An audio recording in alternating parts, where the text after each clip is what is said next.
Right, hello, welcome to this tutorial. Just a short one today, making a street lamp, sort of like a 18th century street lamp. Teach you a few methods how to do it, just some simple modelling, some simple texturing, and I'll talk you through it. Okay, so to start we'll press Shift A, we'll add a circle, keep the vertices at 16, this should be at 32 if you've just opened a new Blender file. So you'll need to set these to 16 yourself.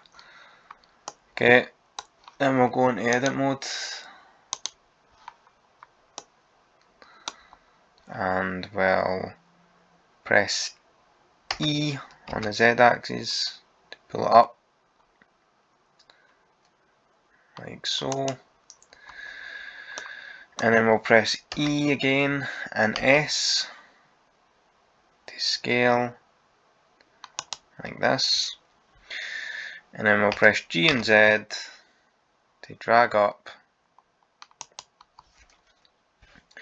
and then we'll press Alt, click this vertex here to try and get this loop here where we can press Control B, give it a bit of a bevel like so, and you can move your mouse up and down to add more vertices if you see fit. So I'm just going to add 3 here, set it like this. Okay, once we've done that, we'll go back to the top here, so press Alt and click, and then we'll press 1 on the number pad, press E and Z, drag up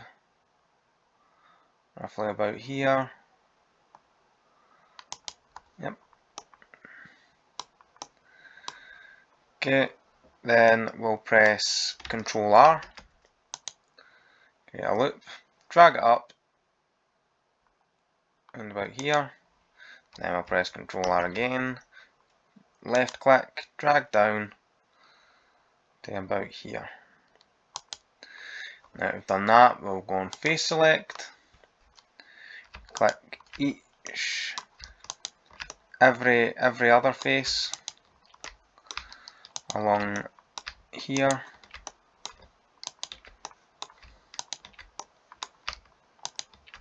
Okay, then I want to come to face up here and then extrude faces along normals, and then just pull the faces in here.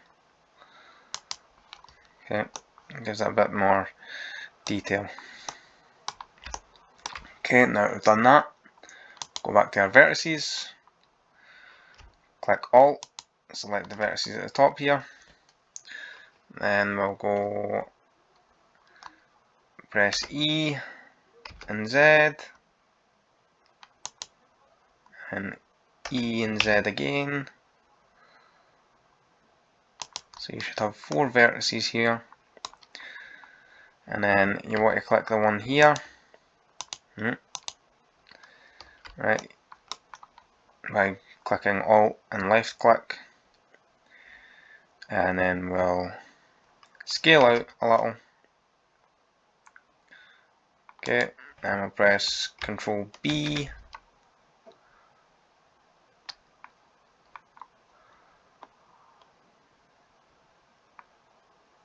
yep. So gives a bit of a curve there. Okay, then we'll click the top again.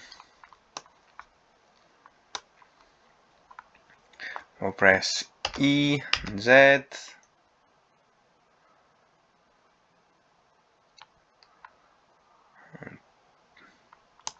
Drag it up, press 1 on the number pad. Press G and Z again. I think that's about an appropriate size. Okay, now we've got these vertices selected, we'll press S, bring them in a little. Okay, that looks pretty good. Then we'll press E and S, drag this out a little, then we'll press E and Z, pull it up, then E and S, sorry, just pull it in a little. Okay,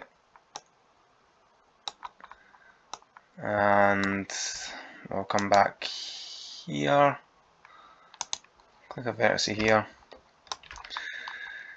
and press Control R,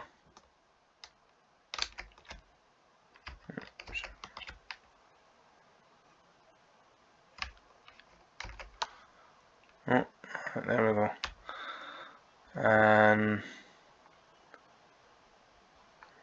seems I got the loop wrong here.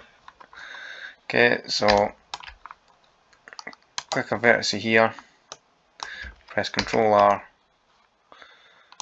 and then we'll pull this down,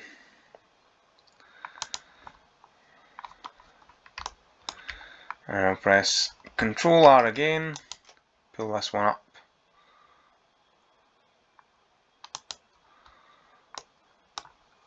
okay.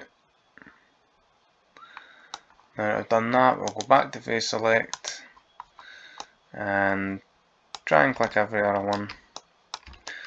I'm going to do it opposite to what I did last time.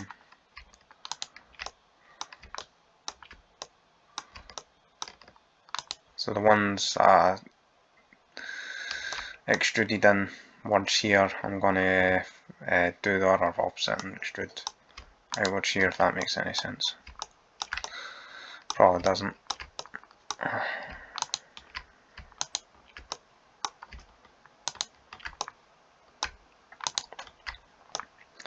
Okay, now I've done that, I'll come along to face, extrude faces along normals. Oh, something's happening.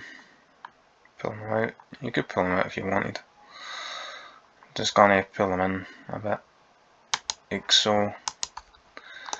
Okay, now I've got that.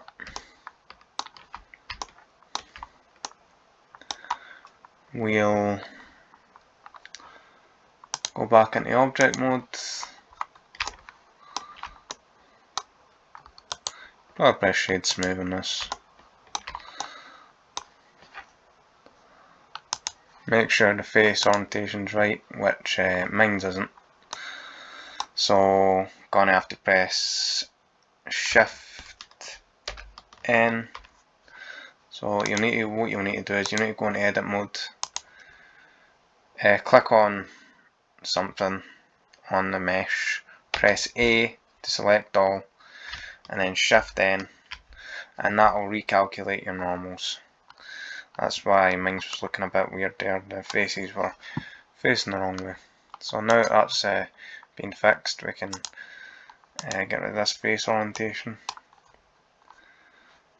Okay, we can go back to object mode.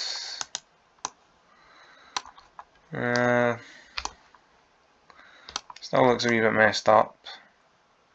We could fix that later by adding more vertices, or you could come here, add a modifier, add subdivision subsurf, and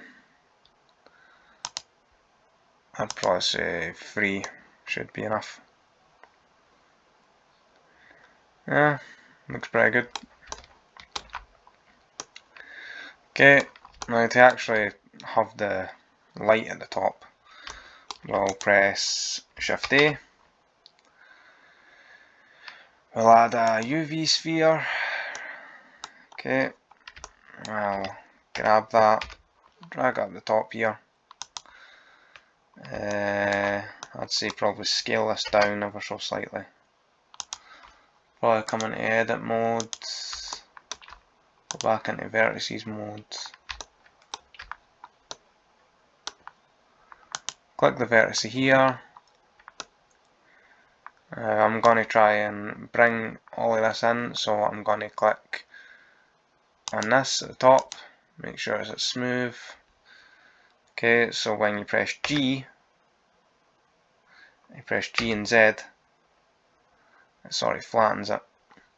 Now again, you can use your scroll mouse to try and change the size of this, which will change how many vertices it's affecting. So try and flatten this down. I'd say that's about appropriate.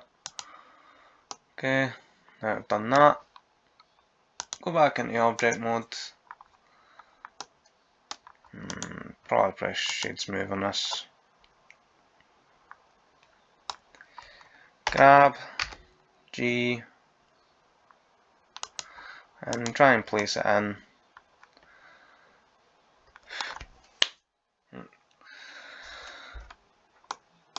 Okay, and let's see, that looks good. You can add a subdivision subsurf modifier on this if you want. I don't really think it's needed, but you know, it's up to you. Okay, now I've done that, we want to go to the materials. So there are a few ways to change the materials in this. I suppose it depends if you're wanting to do this in cycles or Eevee. If you want to do this on Eevee, I'd probably say go to your shading, and you probably want to just go for the light and add an emission node. So we'll get rid of this principled, just the principled PDF. I'll just press emission light like so. I'll press Shift A, get an emission node, and you can plug that into the surface, and this will give you a light depending on the strength. You can edit the strength if you want it stronger, if you want it weaker. You can change the light, so if you want to give it a bit of an orange tint or a bit of a yellow, it's up to you. I think that's appropriate.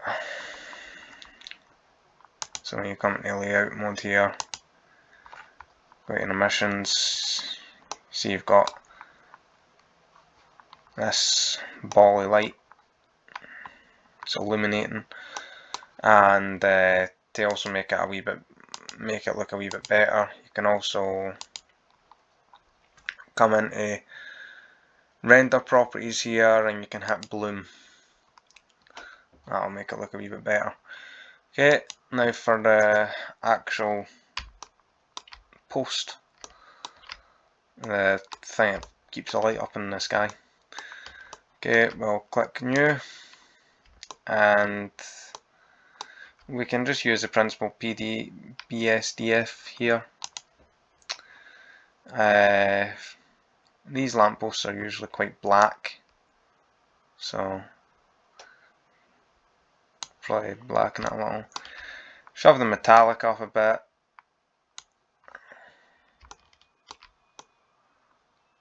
And probably just have it like that. Yep, that looks good. There is another way we can do this, especially if you want to use cycles. So we can come into cycles here. Make sure when it says device, use your GPU. For whatever reason, tries to use your CPU. It really messes things up when it does that. So just ignore that. But yeah, if you want to use cycles, you could get rid of the emission here, and you could add a glass material. So Shift A, type glass. Got a glass BDSC here. Okay, and you need to go into the cycles tab here. Now you can't really see much. You will need to bring a light in to try and see what how it's been affected here. Oh, I have lost what I was doing. Alright, so we'll go back to the glass. You can edit the glass, you can edit the colour, the roughness, you can change a few things. I'd just recommend to leave it as normal. Just leave it as default. Okay, once you've done that, come back here, go back into render view, and what you can do is take the light, or add a light, and put it into the glass sphere. Okay, I think I'm just going to delete this one and add a new one. Okay, so press Shift A, and then press light, I'll say a point light, press G and Z,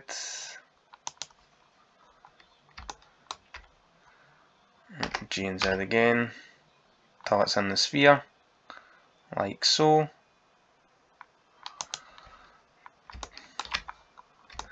And then you can come down here to the light properties, object data properties here, and you can mess around with this, so you can change the colour of it, make it more yellow, you can change the power of it, so you can, you know, from 10 watts to 100 watts or whatever. You can change the radius, change all of that, and then just have the light like this if you prefer. It's up to you, do whatever way you want. Just keep in mind that if you are going to be going this route and using the cycles, it's probably going to be a bit more demanding on your computer. Okay, so now that I've done that, I probably want a picture of it. You can add stuff in the background like a plane, put a ground material on, put a brick backdrop on it if you want. It's up to you. Anyway, to get a picture of this, we want to get the camera set up. So we'll set up the camera. Press Control Alt 0.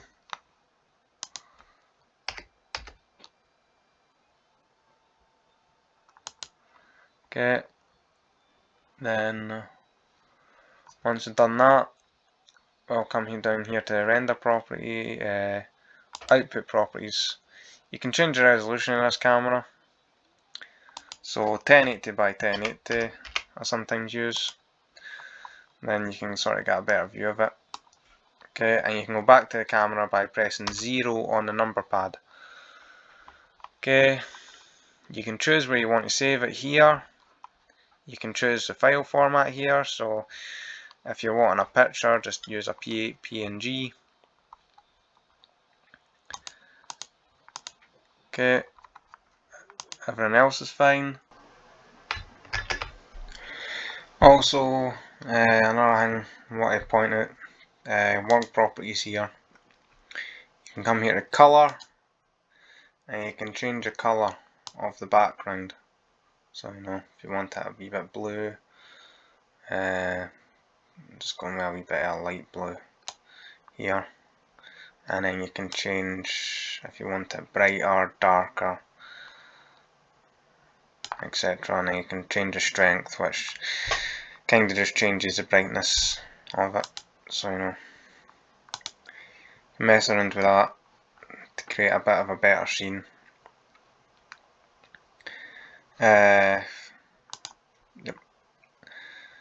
So just wanted to point out also, if once you come here to